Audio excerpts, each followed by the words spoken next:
I salute the Bush administration for balancing war with compassion, for dropping food as well as bombs. Even in war, we are showing a regard for human life and human rights. All right, guys, so that is New York Representative Miss Carolyn Maloney, who's a feminist Democrat. When I mean by feminist Democrat, she's an ultra feminist, right? So feminist that she used Afghanistan women, okay, to justify a war in Afghanistan and Iraq, okay, after 9/11, right? She put on a burqa and made this speech before Congress talking about how we must go to war because of the treatment of Afghanistani women, because she is fighting for women's rights across the world.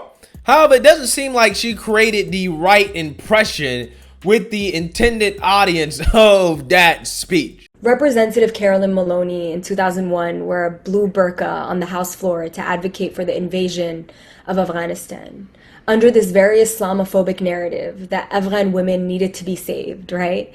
As if war was going to create less harm or give Afghan women more agency over their futures, when we know in reality that countless lives of Afghan women have been lost under the U.S. invasion of Afghanistan. And for me, as a young Muslim woman who grew up in a post-9/11 New York City, I understand very intimately the harm that that narrative had on communities like mine, especially as someone who experienced a hate-based attack, who literally was assaulted walking down the street for wearing hijab.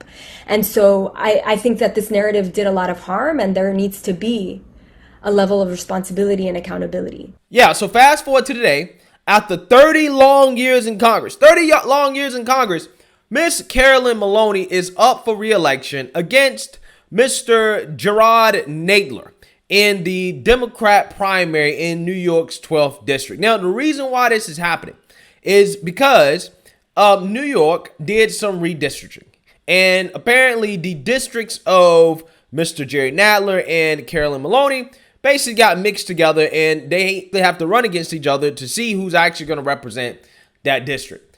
And that created a very, very, very heated but interesting Democrat primary race, as both of these Democrats claim to be progressives, right? They're progressives. They believe in the same policies. So what happens when two progressives are running against each other for one seat in Congress? Well, races like this get very, very, very dirty, okay? And they turn to what progressives and Democrats know best, which is identity politics and attacking Trump, right?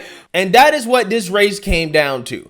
Identity politics versus attacking Trump, okay? And Jerry Nadler, who is known as a Trump impeachment fanatic, as him and Adam Schiff basically had a race to see who could be the most obsessed with trying to get Trump out of office. So much so they almost had a race in Congress to grab the mic. By the President's counsel and provide any other comments the Senate would benefit from hearing before we adjourn for the evening.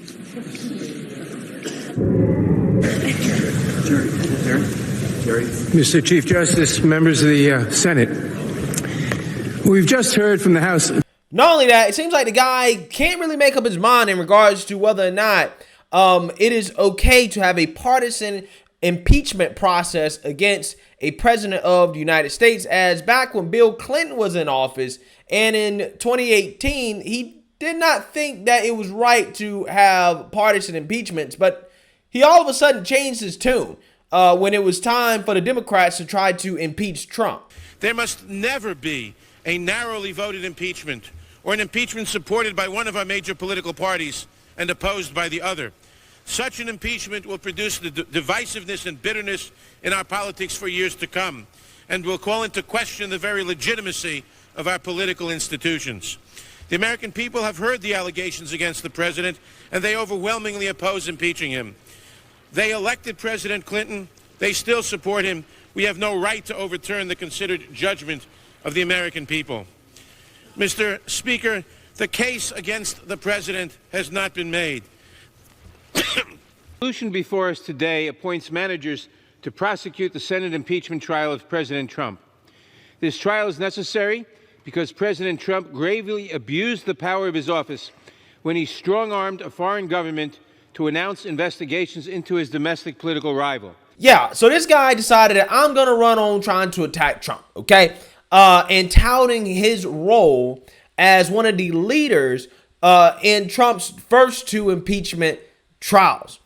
Even though he can't actually seem to remember the exact president that he impeached. An insurrectionist Republican Party, for the first time in our history, trying to stop the peaceful transfer of power. Now, therefore, I am leading the fight to stop this, and I have passed the 2 impeachments. In leading this, I've impeached Bush twice.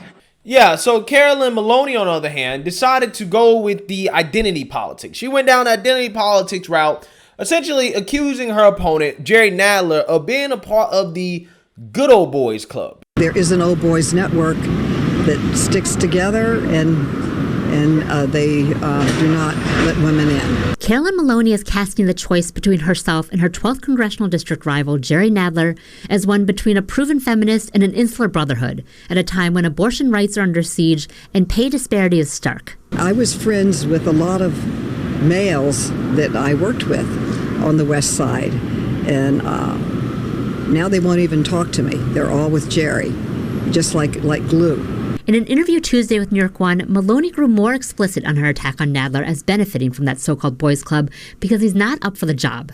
Yeah, so as you guys can see there, you have a battle between 2 progressive Democrats, one of which is campaigning on his failed attempt of getting Trump out of office, okay? Again, he utterly failed at that. And then you have another one that is campaigning on her opponent essentially being a misogynist, right? And a sexist. He hasn't been a part of the good old boys club. Now, which one of these Democrats ended up winning this race? Well, Jerry Nadler ended up winning the race. The Democrat that campaigned on his failed attempt at getting Trump out of office over the Feminist, okay? As he crushed her by more than 30 percentage points. 30 percentage points, guys. Crushed her. And lo and behold, what was Carolyn Maloney's excuse for losing? Well, of course, it was sexism and misogyny. I am proud to have followed in the footsteps and stand on the shoulders of the strong New York women who opened doors and took on the tough battles. Shirley Chisholm, Bella Abzug, and Geraldine Ferrara, to name just a few. These heroic women fought sexist systems and misogyny that continues today, as we know from my own campaign. These pioneering women and others were often the first women to be elected in their districts to be on a national ticket. They fought for equality, and they will be remembered and enshrined for future generations, thanks to the bill I authored creating the National Women's History Museum on the National Mall to be part of the Smithsonian. Together, we must move forward and build on their legacies, continue to open doors, end all forms of discrimination, and smash glass ceilings. We must continue to be unbought and unbossed, a Shirley Chisholm campaign slogan, and remind people again, a woman's place is in the House of Representatives, as coined by Bella. Yeah, so as you guys see there, what do you do when you lose by over 30 points to a guy who basically has the exact same policy positions that you do? You cry sexism and misogyny, because that must be it. That must be the only reason that I lost. It's because I don't have a penis. Who does this sound close to, right? Who does this sound like? Sounds like Elizabeth Warren, who basically did the exact same thing to Bernie, right? She basically says that the only reason that she can't win a Democrat primary is because she doesn't have a penis. I just did a video about this. In fact, she has accused Bernie Sanders of being a sexist, of telling her that she can't win because she is a woman. My point is that there seems to be a pattern here coming from these progressive women in the Democrat Party, right? That every time they lose, they cry sexism, okay? It's just not Elizabeth Warren and this woman right here, Miss Maloney. Also, I mean, Hillary Clinton did the same thing, right? I lost because I'm a woman. It must be because of America being so sexist. And again, the irony here with these people, right, the Democrats, is that they claim they're not the party of sexism, right? They claim that they're the party for women's rights, that they give women opportunities, right? These sexists are supposed to be in the GOP. That's supposed to be the good old boys club. But when they're running against each other, all of a sudden, the men in the Democrat Party are sexist. They are misogynist, right? You see how this works? Not just them, but apparently the Democrat voters as well too. Because essentially blaming him and calling him a sexist misogynist, you're also saying that the voters must be sexist and misogynist as well. Again, this is what happens when they lose. Every single time a progressive woman loses, it can't be because of me or maybe my policies or maybe I just didn't campaign hard enough. Maybe there's something I didn't do right. It has to be sexism and misogyny. Even though this woman was in office for 30 plus years, right? A male could not beat her for 30 plus years, but yet she gets beat for the first time in 30 plus years by a guy who also was in Congress with her, and it must be misogyny, must be sexism. Amazing. The moral of the story is don't get in bed with these people, right? There will always be a race to the bottom in regards to victimhood, okay? No matter what. It is never their fault. It's always society's fault. It's always sexism, racism, homophobia, transphobia.